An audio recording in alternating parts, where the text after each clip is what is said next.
You're listening to Who Were the Comedian Harmonists, the true story behind Broadway's harmony. I'm your host, Ruthie Fierberg.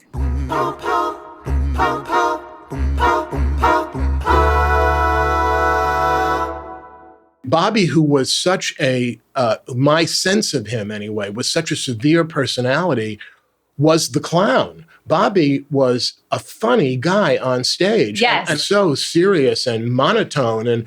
But on stage, apparently, he was a buffoon. Always competing with Harry for that top class clown slot. Competing with Harry about everything. About everything.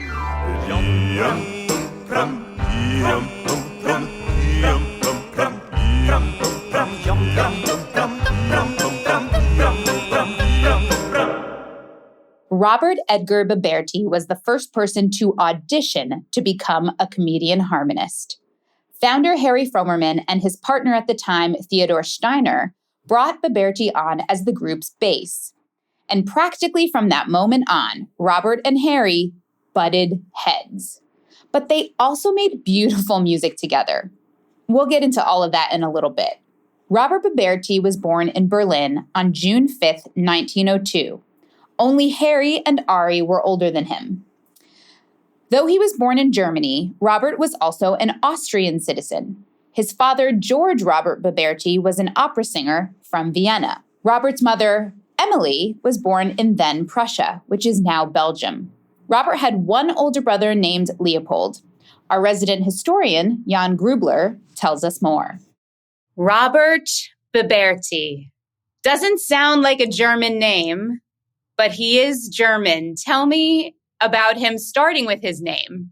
His father, who had the same name, Robert Biberti, was a singer at the Royal Opera in Berlin.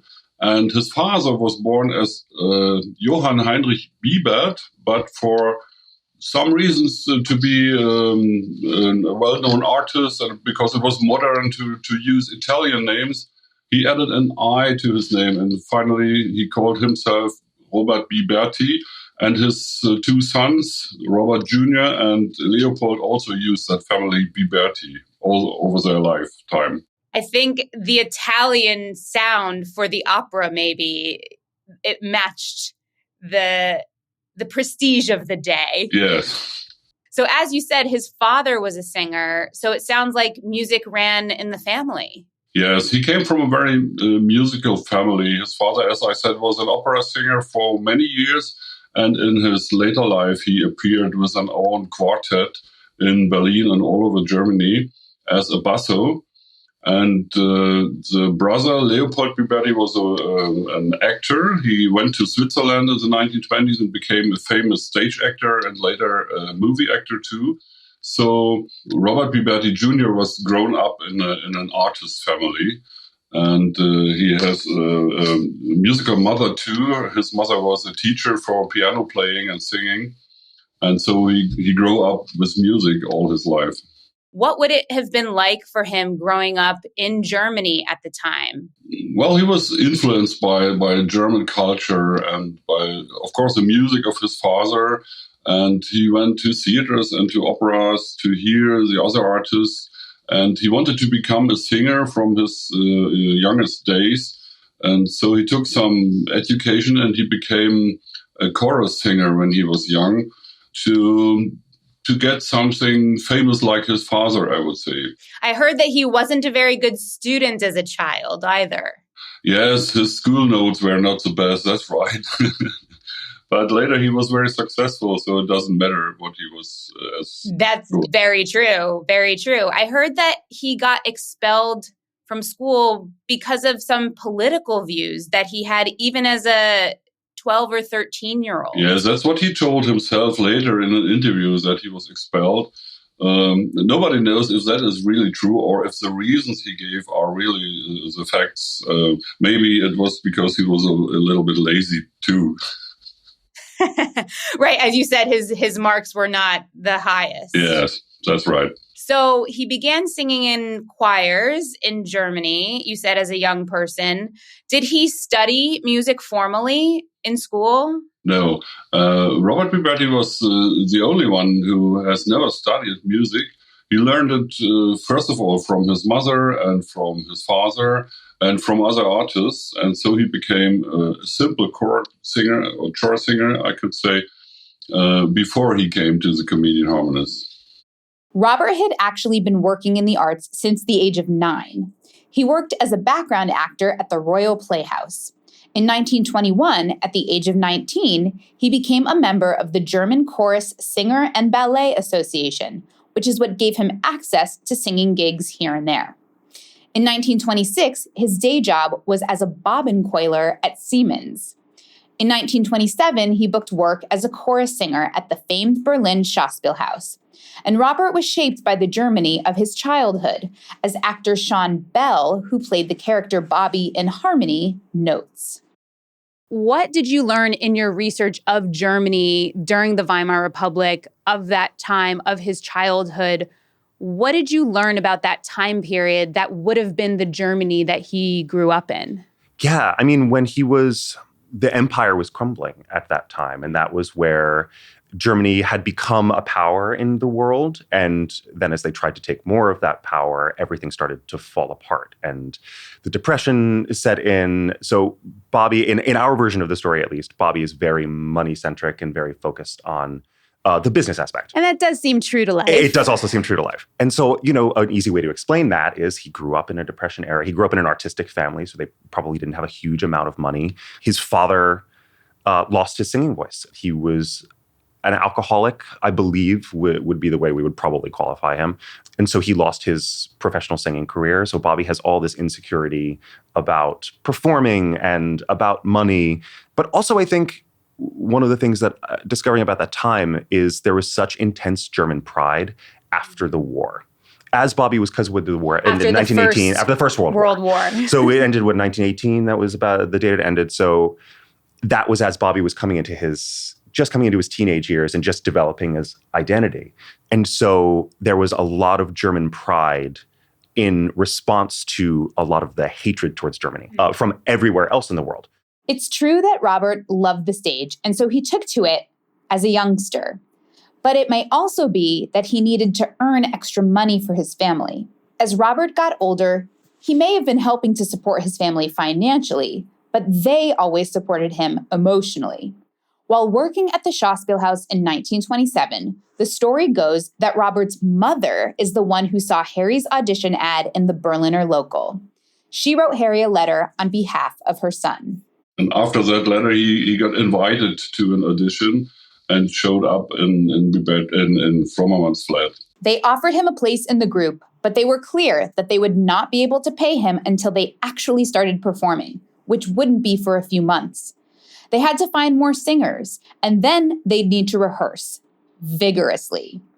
Robert himself recalled the decision he had to make in that moment for documentarian Eberhard Fechner. What am I now? A zero in a chorus, a nobody. But if this works out, I suddenly am somebody. I'm sure this was in all our heads at the time when there were so many unemployed people.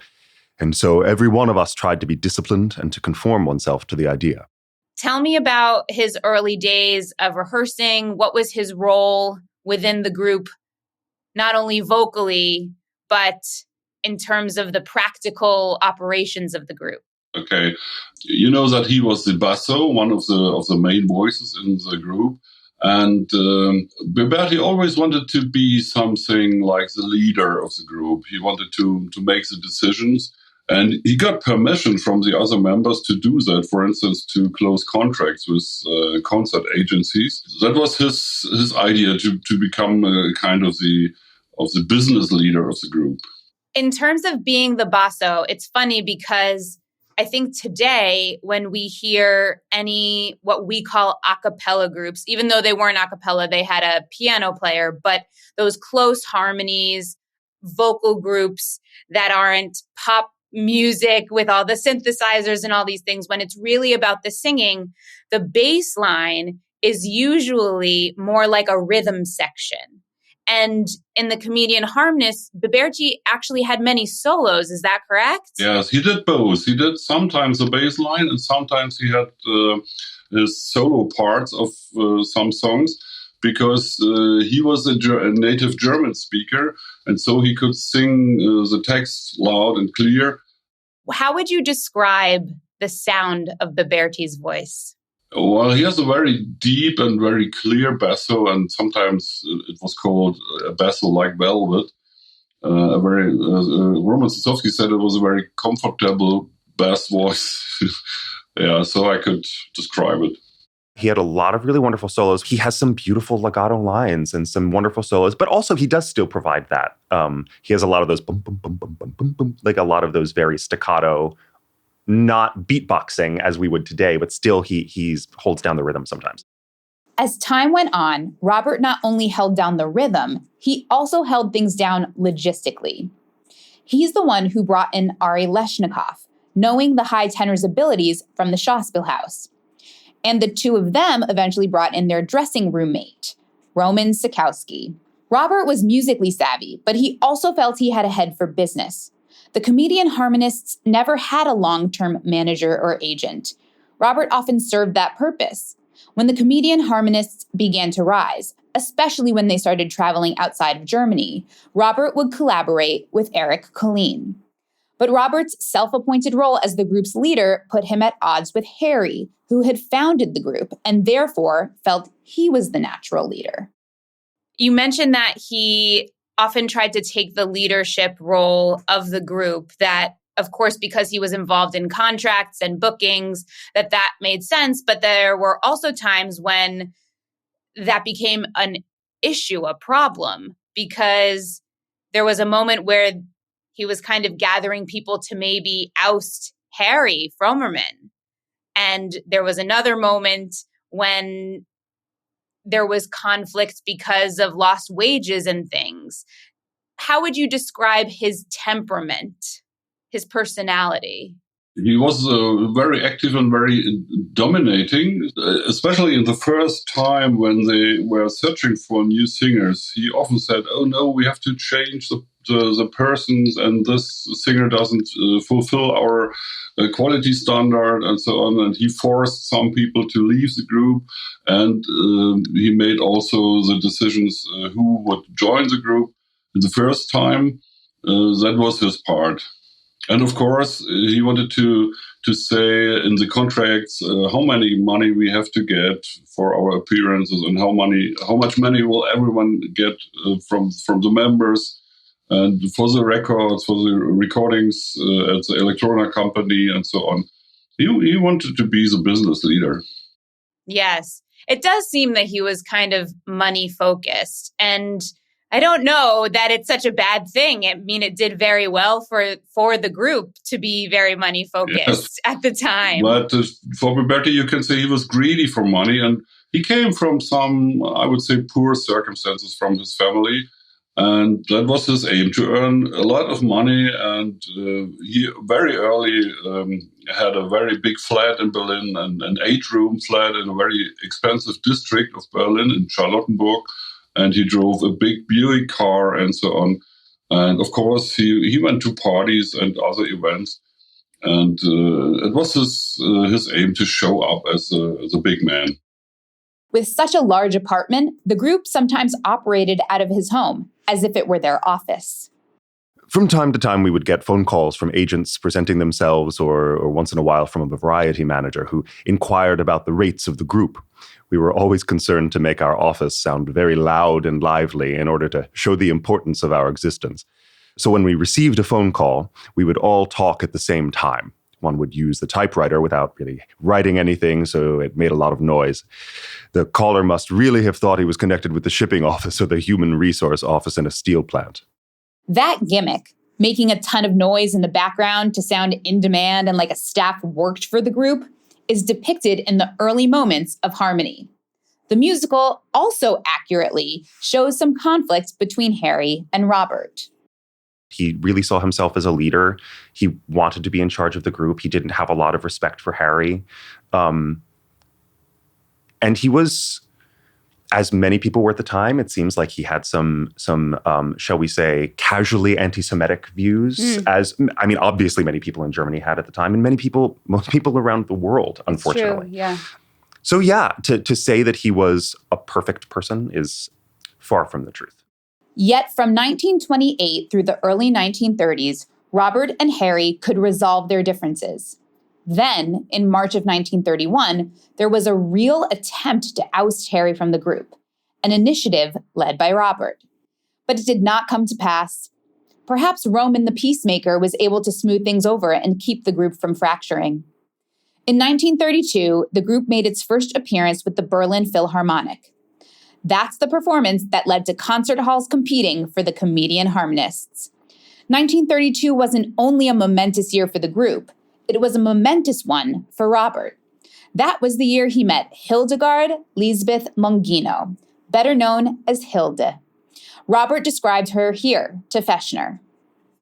At that time, she was a bit player and was standing charmingly dressed for a Hungarian film in the canteen of the old UFA studios in Babelsberg. She looked enchanting and made a tremendous impression on me.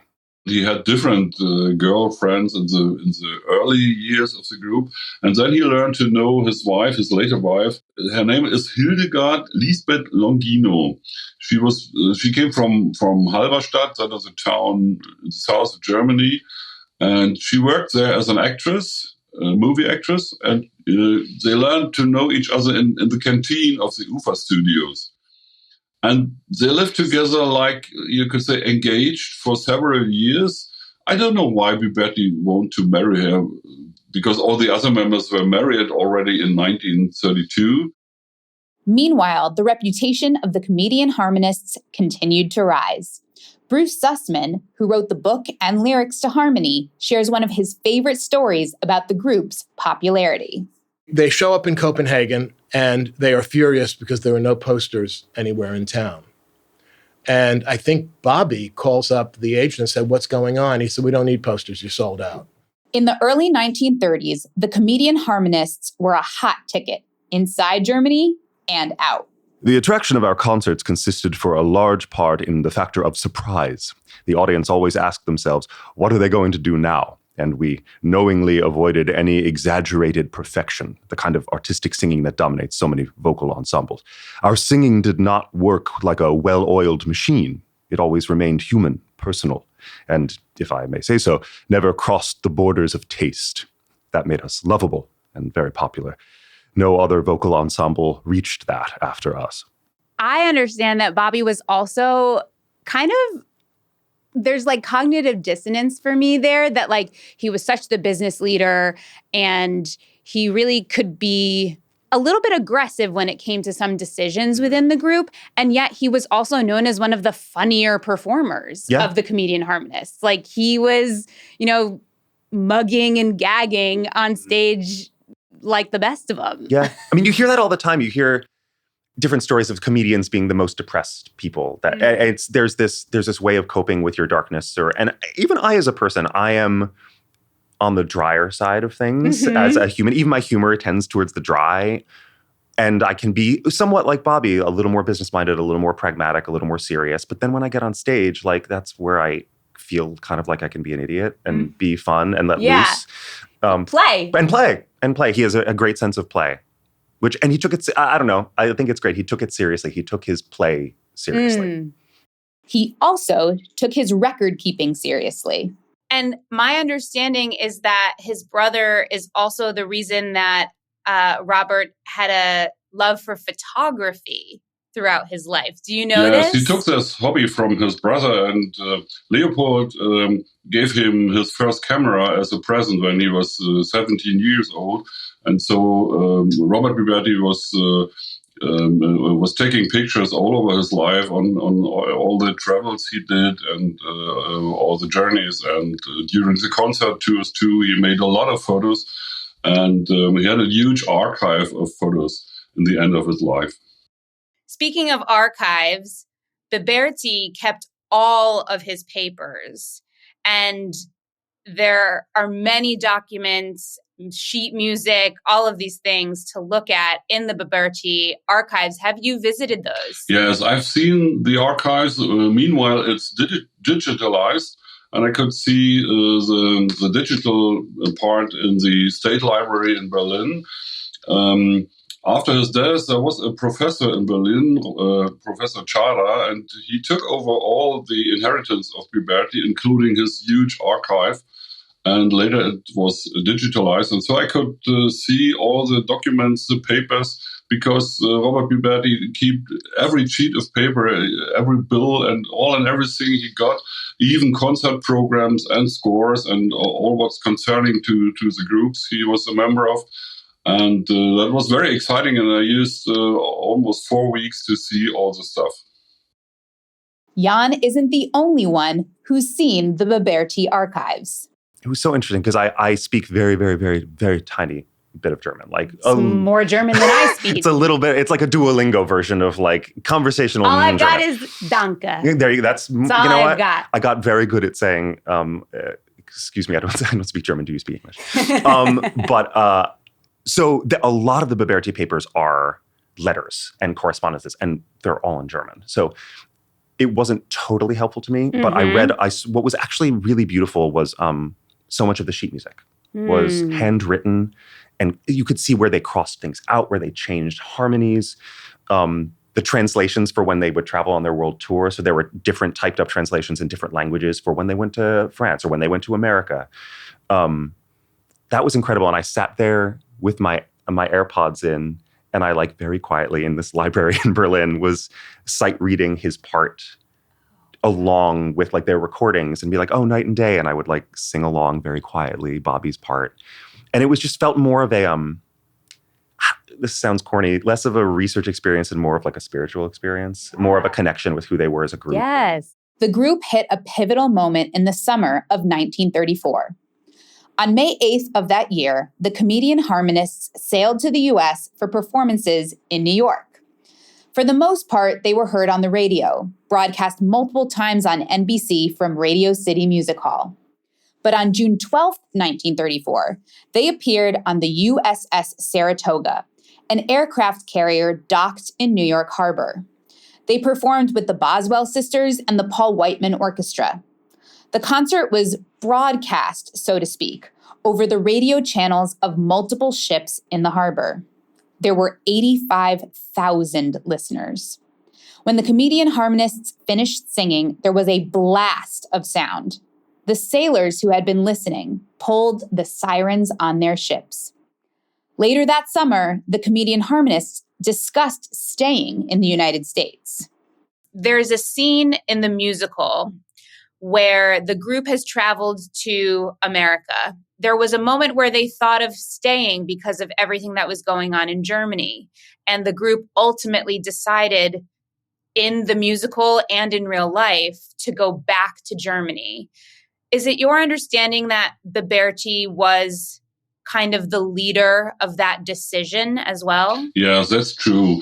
That trip to America in 1934, that was something like a test, how we could live abroad. Maybe we could stay in America or in another country. Could we earn money? Could we be successful? And Biberti wouldn't like to stay there. Later he claimed, no, we have been denied by the press and we can't exist in America. There are too many artists. That were his arguments. But on the other hand, we know that he had his old mother in Berlin and he had his big flat. And he was a German and he don't wanted to leave Germany. And so he made the decision that he absolutely wanted to go back. And we know that both made the decision after Biberti. Always, he was the youngest, and he was always listened to the big one. And so they couldn't stay finally in Berlin. They had to disband. Some of them could have been stayed in America, but finally all together decided, let's go back and see what will happen. Yes. I also understand that regardless of what the press may or may not have said about their performances and if there were too many artists, that we have to remember at the time that Germans and Germany was not well liked by the United States. So there could have been some struggles in America. Granted, they were not, I don't think, as severe as what the Jewish members of the group had to endure when they went back to Germany, but that Biberti's concerns about being accepted in America had some truth to it. Yes, of course. That's true. And I know that they had to be members of the artists union in the United States. That could be difficult for them. And then they have to wait for some months before they can appear on stage and so on. All these arguments together lead to that decision, let's go back. And that time, they were not sure if they could be members of the Reichskulturkammer in future, if they can stay, and if they will give concerts and make records in the future or not. That was then unknown. And maybe they had the hope that nothing will happen, but we know finally that they couldn't appear up from 1935 any longer. He is coming at this from a place of everyone hates Germany. I, however, am so proud of being German. This is our home. We have a wonderful culture, wonderful art. And they love us there. We should go back. Bruce Sussman says we should not discount how much Robert wanted to return home to take care of his mother. Not Hilda, who he was still dating, though it seems not so seriously. Returning to Germany was for Emily Biberti. Each of the harmonists was married or married several times or had several girlfriends, except Bobby, who the woman in his life was his mother. They actually returned. The reason why Bobby said no. He had a mother to take care of. Right. Here are Robert's own words about the decision as he told to Fechner. Leaving Germany would have had huge consequences. The three of us were so-called Aryans, which means we would have given concert and made music abroad together with Jews. That was soon forbidden. And then what would have happened? They would have taken our passports away. We could not have performed in Germany anymore. And there you are, naked and alone in a foreign place. What is one to live on? Is the ensemble going to work out or not? And we did not know what to expect in one of those countries or in America. Nobody had any idea. No! No, I will not let you do this, Harry. This is how it starts. This is how people like us get hot and blow it. And you know it. Common sense departs, leaving a riot of rumors, lies, and doubts. Do we give our hearts to Americans waiting to hate the invading intruders? We're the filthy polluters. Silly Germans with their accents. What a bunch of ridiculous cats and jammer crowds. They toss a bouquet, then toss us away. No, I say we all just go home.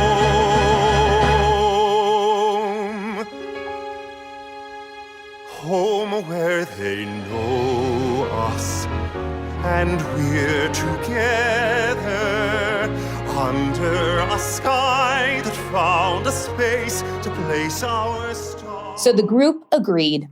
All 6 of them, 3 Jewish and 3 non-Jewish, returned to Berlin in 1934. And at first, they continued to perform. When they first returned, they were still allowed to perform in some places, although not everywhere that they had before they left, or, even in the early days of 1930, 1931, the early days of their success.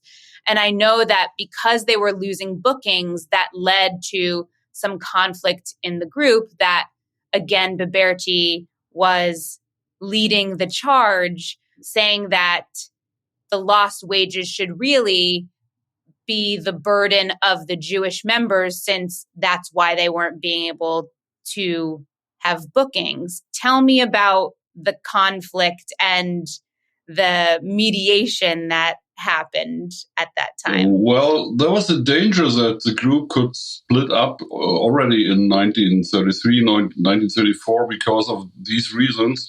Because the non-Jewish members said, the Jewish members are responsible for that lack of income and for the forbidden concert and so on. And so we earn lower money and they have to pay for that. And they also used lawyers on both sides. And there was some letter exchange between the lawyers, but finally they could lay down that conflict, because I think they have seen that it was for nothing and it leads to nothing. And maybe in the end of 1934, they already saw that it could come to an end for the group. Right, but that it didn't actually come to an end for almost another year. Yes, and they tried to appear mostly abroad, outside of Germany.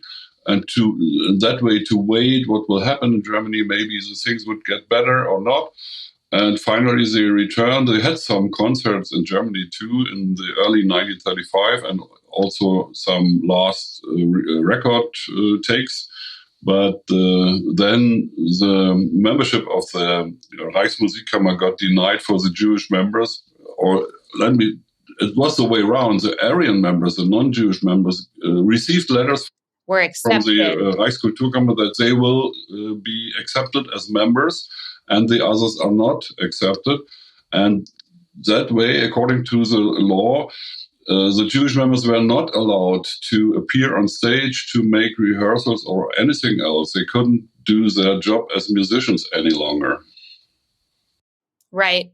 But the other issue was that even the non-Jewish members who could continue to perform, they were not allowed to perform anything written by Jews, arranged by Jews, etc. And since Harry did many of the arrangements, and of course many of the classics were written by Jewish composers, that was a threat to their repertoire of songs. Yes, that was a second problem, that they knew that they have to change, I think, more than 60% of their repertoire. And that time, I think nobody knew how to solve that problem, but they absolutely knew that they have to disband and that the Jewish members don't have any chance to be artists in Germany any longer. So we know that when the Jewish members left Germany, Colleen was really at the head of forming the Vienna group, the Jewish group, known as the Comedy Harmonists. What did Biberti do in Germany? Biberti very quickly reorganized. He also placed an ad in newspapers and was looking for new singers. And he had left himself as the basso and Leshnikov as the first tenor and Erwin Boats, the piano player. So they were looking for 3 new singers, and they found them very quickly and rehearsed very quickly. And so they could appear up from summer 1935 as the new group in Germany. Usually they wanted to call themselves Comedian Harmonists even in the future. Both parts of the group, when they disbanded in springtime 1935, they guaranteed each other that they are allowed both sides to use the name. But the Reichskulturkammer has forbidden the name because it was an English name, and that wasn't any longer allowed in Germany. And so Biberti was looking for a new name for the German group, and he remembered that his father had, in his later years, a quartet that was called Meister-Singer Quartet, and that's the reason why he called the new group then the Meister-Sextett. Oh, and does that translate to Master-Sextett, Master Group of 6? Yes, that's the reason. And for some business reasons, in the first time they used the name Meister-Sextett, former Comedian Harmonists in Germany, but also that subtitle was later forbidden by the Reichsmusikkammer. Interesting. So they did want to keep using that because it would let the public know, right, and associate them right, with that former group, but it was the German government that said, no way. Biberti was very clever in that matters, and to use the former name was a guarantee to proceed the success. But the German authorities didn't agree. They want only German names up from that time. And how did the Meister-Sextett do? Were they successful? Did they get many bookings? Well, there was some agreement when the old group disbanded in 1935 that the new group will appear mostly abroad, outside of Germany, and the Meister-Sextett, the new German group, will appear mostly inside of Germany. And that was going well, at least until 1939. But the Meister-Sextett also went to Scandinavia, to the Netherlands, and other close abroad countries. I heard that there was one moment when both groups were at The Hague yes, in within a few days of each other or at the same time? That was in 1936, I think. They appeared in a very short time. I think it was 1 week between the appearances of both groups. And they were announced as the Comedian Harmonists, both groups. And the audience was wondering what will happen. Why do they appear again? And nobody knew that time that it is a totally different group that comes 1 week later. Do we know if both groups were equally good in terms of music, or was there any favoritism? That is an interesting question because a little bit they developed in different directions. That is depending on the treatment that the German group only could use German authors, composers, lyricists, and so on. And the Vienna group or the Comedy Harmonists, they had a bigger chance to have an interesting repertoire, and the Germans have to take care of all the questions with the Reichsmusikkammer. So they sung mostly German songs and German folk songs, and even that wasn't very good accepted at that time because the style how they sang the songs wasn't very beloved by the Reichsmusikkammer. That after the edict came down that they could not perform songs composed by Jews with lyrics by Jews, arrangements by Jews, published by Jews, it left one song in the repertoire, My Little Green Cactus. And so they had to get a new repertoire, and it wasn't as good. The repertoire of the Vienna group was spectacular. And what about the relations within the group of the Meister-Sextett?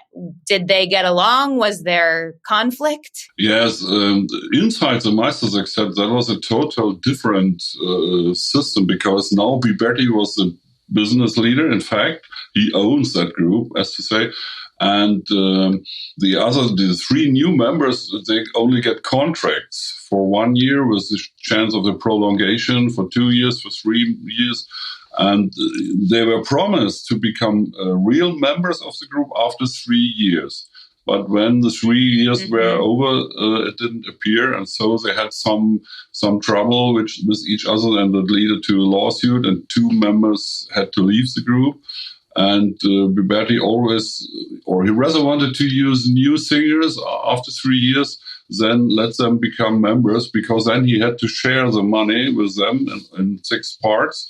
And so he could them write a salary in their contract. That's what they will get and nothing more. And the most part was for the other 3 members, for both Leshnikov and Biberti.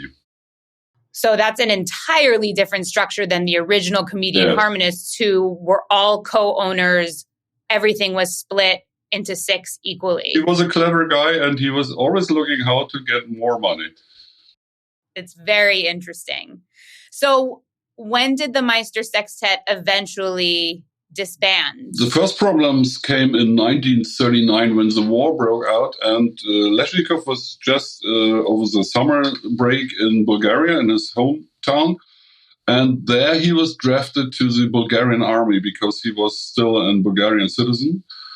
And he couldn't return in September to start the rehearsals for the new season. And that's why Biberti was very angry, because he saw that Leshnikov wanted to come back by himself, but he was forced to go to the army camp. And so he stopped all the business in late 1939. And when he knew that Leshnikov won't come back, and he had no information where he is and when he will come back, then he started to search for new singers, and there were some new members in summer 1940 when he started the concert season again. And there's some story that I'm unclear about one member reporting Biberti to either the RMK or the Gestapo, but it didn't happen, but it did happen. Tell me what you know about this supposed, honestly, tattletaling, but much more than that, because we're talking about the Nazi German government. I think that is some kind of a legend which Biberti himself spread, especially after the war. I'm not sure. We know that he was the one who wrote to the Reichsmusikkammer because of some lack of discipline against Leshnikov before 1939. And that leads to nothing because they were not interested in their internal conflict. But later, Biberti claims that he was announced even by the Gestapo, and he was interrogated and beaten and something else. And I'm not sure if that is true. Maybe that is the truth of Biberti after the war. He used an explanation why the group came to an end, and he made responsible Leshnikov for the breakdown of the group, but Leshnikov couldn't do those decisions by himself. While he returned in early 1940, he returned to Berlin, and then there was a lot of struggle between Biberti and Leshnikov and their lawyers too, and even the other members of the group. And they had a secret contract. They made a secret contract that they will proceed the group without Biberti. And then he was absolutely angry because he assumed that is my group and that is my name of the group and I'm the owner and the leader. And he absolutely not accepted that idea. So some of the members left the group or didn't return, like Rudolf Zeller, the new piano player, after Boats left the group. And so Biberti again had to search for new singers. At what point does all of the singing stop because Biberti is drafted into the German army? Well, it was a little before because in the late years, so about 1940, the group mostly appeared in concerts for Nazi organizations. There was an organization called Kraft durch Freude. That was a cultural organization for the population. And they guaranteed the concert halls and the income for them. But some of the members were drafted into the German army then. So Biberti couldn't proceed the working of the group. Then he engaged two singers from the Netherlands because they were not in the duty to serve in the German army.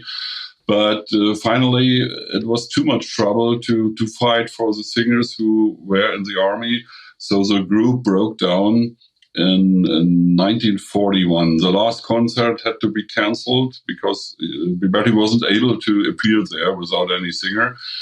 And then he stayed alone, stayed at home. He did some attempts to proceed it, but it wasn't impossible under the conditions of the war. And finally, in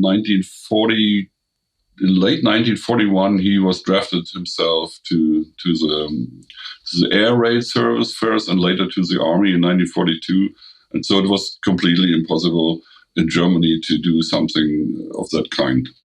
Now, of course, it would have been very dangerous to have been called up to serve and to have denied that. But do we know did he agree with the German politics and the German cause for the war, or was it just required of him to show up to serve in the army?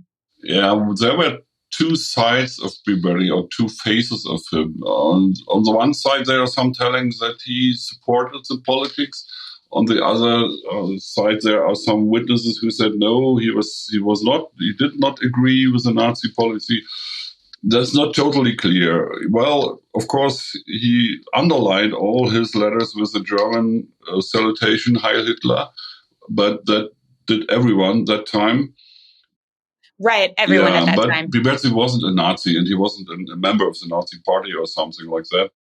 Was Biberti unmarried this whole time? Because of his fear that he couldn't come back from the war, and maybe she would live alone as a widow without any income. He married her in 1944, and as he later claimed, he did it mostly for social reasons, to make her safe, that she will get some widow pension if he wouldn't come back. Thankfully, he survived his time in the service. He survived the war. Did they stay married for the rest of his life? Yes, of course. You could say for the rest of her life, because she deceased earlier. She deceased in 1969. And all the time they lived together as a couple in Berlin after the war.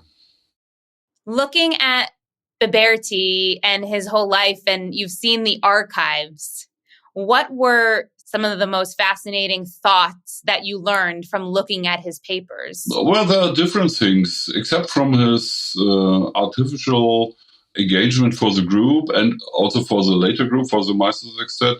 He was technical specialist. He did not only photographs, he also did himself recordings with a new technique of recording of records made of follies, wax follies. That did he during the war, and after the war he tried to earn some money in furniture restoration. He was a seller of antiques then. So he had a very wide interest field, you could say. What do you think was his legacy? Well, I think if you hear the recordings, then it is his voice and especially his solo parts in the music. The people who saw the group on stage, they surely remember his kind of humor. He was a very funny guy, and he made some jokes on the stage too. I think that is the most important what is in the remembrance today of Robert Biberti. One of the things that I found so moving and a little and tragic and sad about post-harmonist years for him is he still signed all of his letters. Robert Biberti, Comedian Harmonist, all of his letterhead was the Comedian Harmonists, like all the way up until the 80s when in Germany people knew who they were more, and still some do. But it was such a part of his identity. And he collected all these papers, and then he donated these papers to the library in Berlin. He really seemed like he was holding down the tangible legacy of the harmonists with all of their correspondence and their music. And it was so important to him.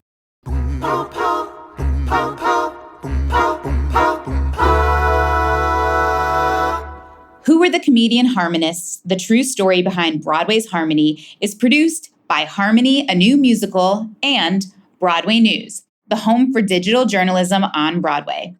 I'm your host, Ruthie Fierberg. Thank you so much for listening. To read more about the Comedian Harmonists, visit thecomedianharmonists.com. For more information about the musical Harmony, visit harmonyanewmusical.com. And of course, to learn more about all of the happenings on Broadway, visit broadwaynews.com. If you're fascinated by what you've heard so far on this podcast, please share the Comedian Harmonists story on social media and tag @Harmony, a New Musical and @Broadway News.